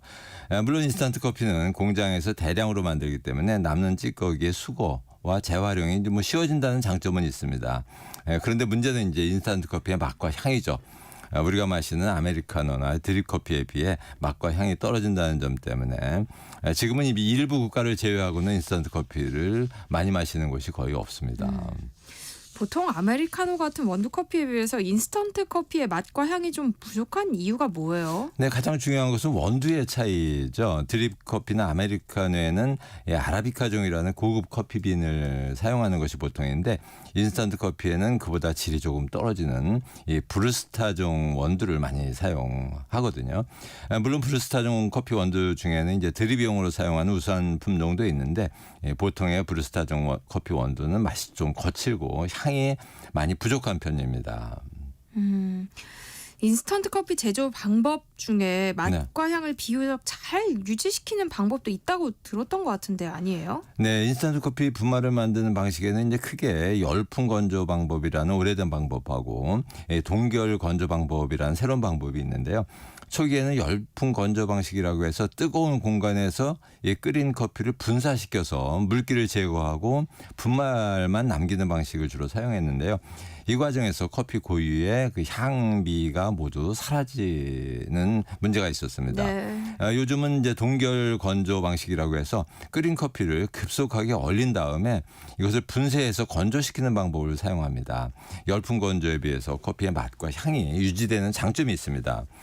요즘은 이 방식을 많이 사용하는데 그래도 원두 커피의 맛이나 향을 따라가기는 좀 어렵습니다. 물론 이제 시설비가 아주 많이 드는 단점도 또 있습니다. 우리나라에서 한때 커피는 인스턴트 커피일 정도로 인스턴트 커피를 꽤 즐겼던 시절이 있었잖아요. 네. 근데 언제부터 원두 커피를 더 찾게 된 걸까요? 네, 개화기와 일제강점기에는 원두 가루를 물에 넣고 이제 끓인 다음에 천천히 가라앉기를 기다렸다가 마시는 방식으로 커피를 즐겼습니다. 가장 오래된 방식이죠. 우리가 튀르케식이라고 부르는 커피 만드는 방식인데요. 그런데 해방 직후 미군정 시대와 6.25 전쟁 시기에 미군을 통해 인스턴트 커피가 들어왔습니다. 커피 가루를 끓는 물에 타서 마시는 편리한 방법이죠.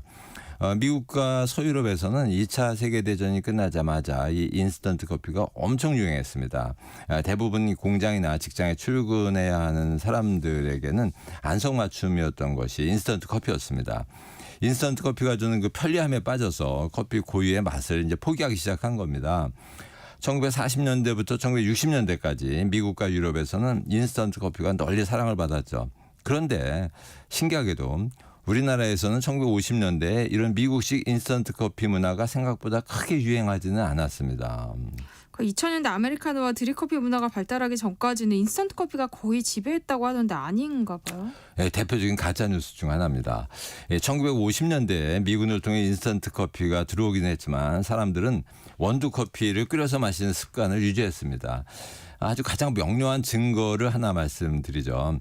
1968년에 설립된 동서식품이 1970년에 우리나라 최초로 커피를 생산해서 시판을 시작했는데요. 어떤 커피를 생산했을까요? 1970년이었습니다. 인스턴트 커피였을 것 같은데 아닌가 보죠. 네, 아닙니다. 1970년 9월에 동서식품이 생산한 우리나라 최초의 국산 커피는 전량이 레귤러 커피, 즉 끓여 마시는 원두 커피 가루였습니다. 이 공장에서 인스턴트 커피 생산을 시작한 것은 3개월 후인 1970년 12월이었는데요. 게다가 그 부평에 세워진 커피 공장의 생산 시설을 보면 레귤러 커피 생산 능력이 연 3,000톤인데 비해 인스턴트 커피 생산 능력은 500톤에 불과했습니다. 기업이 물건을 생산할 때 가장 중요한 것은 소비자들의 취향이겠죠. 네. 우리나라 커피 소비자들이 1970년 당시에도 인스턴트 커피보다는 끓여 마시는 레귤러 커피를 더 선호했다는 얘기입니다. 1950년대에 우리나라 사람들이 다방이나 집에서 인스턴트 커피를 타서 마시기보다는 원두 커피를 끓여서 마시는 것을 더 좋아했다는 매우 흥미로운 증거가 또 있습니다. 어떤 증거인가요? 네, 1959년 4월 16일자 조선일보에는 미국인도 모르는 커피 맛이라는 긴 기사가 실렸는데요. 기사는 이렇게 시작합니다. 미국에서는 남녀노소 할 것 없이 마시고 있지만 커피 맛을 참말로 알고 마시는 이는 그리 많은 것 같지 않다. 이 신문은 당시 미국인들이 커피의 맛을 모르고 있었다는 증거로 당시 미국에서의 인스턴트 커피 판매 실적을 들었습니다. 미국에서 1948년에는 커피 총 소비량의 5%를 차지하고 있었는데요. 인스턴트 커피가 1958년에 이르러서는 총 소비량의 거의 3분의 1을 차지하게 이르렀다는 겁니다. 그런데 미국 사람들은 당시 인스턴트 커피를 구입해서 마시면서도 이 커피를 좋아한다는 말을 좀처럼 하지 않았다고 합니다. 인스턴트 커피 마시는 것을 부끄럽게 생각을 했고 그래서 눈치를 보며 마셨다는 얘기죠. 그리고 당시 미국인들이 인스턴트 커피를 가족용으로는 집에서 사용했지만 손님들에게 대접할 생각은 꿈에도 하지 않았다고 하고요. 손님들에게 인스턴트 커피를 내놓는 것은 일종의 결례였다는 얘기죠. 네. 심지어는 이것을 커피라고 부르면 안 되고 채소 가루라고 불러야 한다는 주장도 있었다고 합니다. 이 신문기사가 전하려는 메시지는 두 가지였습니다. 하나는 미국인들이 인스턴트 커피에 빠지면서 커피 맛도 모르게 되었다는 것이고요. 다른 하나는 커피 애호가라면 남이 타주는 인스턴트 커피를 입에 대지 말고 커피 원료를 사다가 손수 끓여서 마셔야 한다는 뭐 그런 메시지였습니다. 1950년대 하면 굉장히 어려웠던 시절 네. 뭐 그런 이미지밖에 없는데 우리나라 커피 애호가들의 우리 커피 문화에 대한 자부심이 굉장했네요. 그래요. 우리가 1950년대에 대해 가지고 있는 이미지는 너무 부정적이기만 한데요. 물론 뭐 전쟁이나 가난, 부패 뭐 그런 것들이 가득한 시대이기는 하였지만 모든 것이 엉망의 시대는 아니었다는 것을 알아야 하거든요. 뭐 정치가 혼란하였다고 문화나 예술이 없었다거나 뭐 싸구려 인스턴트 커피만 마셨다거나 하는 식의 생각은 잘못입니다. 당시 조선일보는 인스턴트 커피에 대해 이런 표현도 했습니다. 인스턴트 커피가 시장에 나와 돌아다니고 있지만 여전히 사람들이 선호하는 것은 커피 원두 가루를 물에 끓여 마시는 제대로 된 커피다.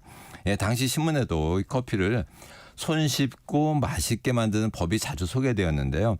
1950년대에 커피를 손 씻고 맛있게 만드는 방법으로 가장 추천이 많이 된 방식이 뭐였을까요?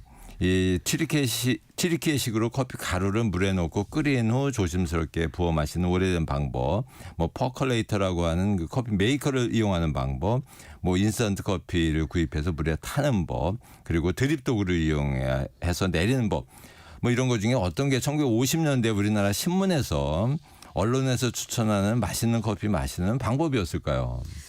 아무래도 맛은 드립커피가 최고이긴 할 텐데 네. 당시에는 드립커피가 아직 유행하기 전 아니에요? 네, 그렇게 뭐 생각하기는 쉬운데요. 정답은 드립 도구를 이용하여 커피를 내려 마시는 방법을 가장 많이 추천을 했습니다. 네. 이미 이 당시에. 조선일보 59년 1월 16일자를 보면 이런 내용이 나옵니다. 보통 가정에서는 커피 끓이는 주전자를 사용하고 있는데 이것보다도 융으로 빼내는 드립식이 도구 없이 제일 맛있게 마실 수 있는 방법이다. 요즘도 유행하고 있는 융드립입니다. 구체적으로 티스푼으로 커피 가루 2-3스푼 정도를 융으로 만든 주머니에 넣고 끓는 물 1컵 정도를 천천히 부어 주전자나 찻잔에 따라서 마시는 것을 권했습니다. 이때 커피잔을 뜨거운 물에 담갔다가 사용하기를 권했다는 것도 굉장히 인상적입니다. 요즘 그 바리스타들에게 상식적인 내용이죠. 네. 경향신문 58년 10월 16일자에도 커피를 맛있게 끓이는 법과 커피 에티켓이 소개되고 있는데요. 이 신문 역시 여과법을 드립법을 이용한 커피를 최고라고 소개하고 있습니다. 역시 융드립입니다. 드립하는 방법으로 강조한 것은 끓인 물을 3번에 나누어 천천히 붓는 것이었습니다. 역시 요즘 바리스타들도 지키는 기본 기술이죠. 똑같네요. 예, 더운 물에 담가두었던 컵을 사용하라는 주의사항도 나와 있고요. 그리고 커피잔 무늬가 손님을 향하도록 하고 커피잔 손잡이와 스푼은 컵이 오른쪽에 놓는 것이 오른손잡이들에게는 예의라는 설명도 덧붙여 있습니다. 뭐 역시 요즘 바리스타가 갖춰야 할 기본 예절들이 나와 있습니다. 당시 다방에서도 인스턴트 커피보다 원두 커피를 더 많이 취급했어요. 네, 그렇습니다. 1960년대 후반까지는 커피 메이커를 이용하든지 커피 포트를 이용해서 커피를 끓여 파는 다방이 더 많았습니다. 다방 커피가 인스턴트 커피로 확 바뀐 것은 1970년대 들어서였습니다. 1950년대 뭐 비록 가난했고 그래서 미국이나 국제기구의 경제 원조 등에 의존해 살아야 했던 시절이지만 커피 맛에 있어서는 자존심을 굽히지 않던 시절입니다. 뭐 오늘 제가 하고 싶은 얘기는 우리 역사를 너무 정치사 중심으로 보는 시각에서 벗어나야 한다는 점입니다. 커피로 역사를 보고 문화로 역사를 보고 예술로 역사를 보고 그렇게 하면 우리 역사가 훨씬 다양하고 흥미로워질 수 있습니다. 정치나 경제로만 역사를 보면 우리의 과거 역사는 늘 서구의 뒤진 역사로 읽히게 되는데 전혀 바람직스러운 태도가 아닙니다. 이런 것을 강조하고 싶습니다. 우리 역사를 보는 시각을 좀 넓히자는 말씀이신 것 네네. 같아요. 그런데 옛날 다방에서는 흥미로운 사건들이 많았다고 하던데요. 하나만 좀 소개해 주세요. 네, 다방에서 일어난 재미있는 사건 하나 소개하죠. 1958년 6월에 일어난 흥미로운 사건입니다. 서울의 서린다방에서 판사 몇 명과 마담 몇 명이 만나서 신흥사로 야유회를 갔는데요. 야유회에서 맥주를 마시고 온 판사 중 한 명이 이 모 마담을 성폭행하려다가 이를 말리려던 다른 옆에 있던 마담의 아버지를 목졸라 살해한 사건이었습니다. 네. 이 다방에서 흔하게 벌어지던 치정 사건의 하나였습니다. 이 사건 재판에서 재판부는 2년형의 집행유예를 선고해서 판사를 풀어줬습니다. 살인이었는데 상식보다는 굉장히 너그러운 판결이 내려진 거죠. 그런데 당시 신문에서는 이것이 취중 살인이었고 살인을 한 판사가 반성하고 있고 가족들의 생계 책임이 있다는 등의 이유를 들어서 동정적인 기사를 연일 게재를 했습니다. 취중에 살인을 벌여도 정상 참작이 되는 굉장히 어지러운 시대였습니다. 이건 흥미롭다기보다는 좀 안타까운 사건인데요. 네, 커피로 맛보는 역사 커피 인문학자 이계상 교수님과 함께했습니다. 고맙습니다. 네, 감사합니다. 네, 세상의 모든 정보 여기서 마무리하겠습니다. 끝으로 조원선의 살랑살랑 함께 들으시고요. 저는 내일 다시 찾아뵐게요. 지금까지 아나운서 전주리였습니다. 고맙습니다.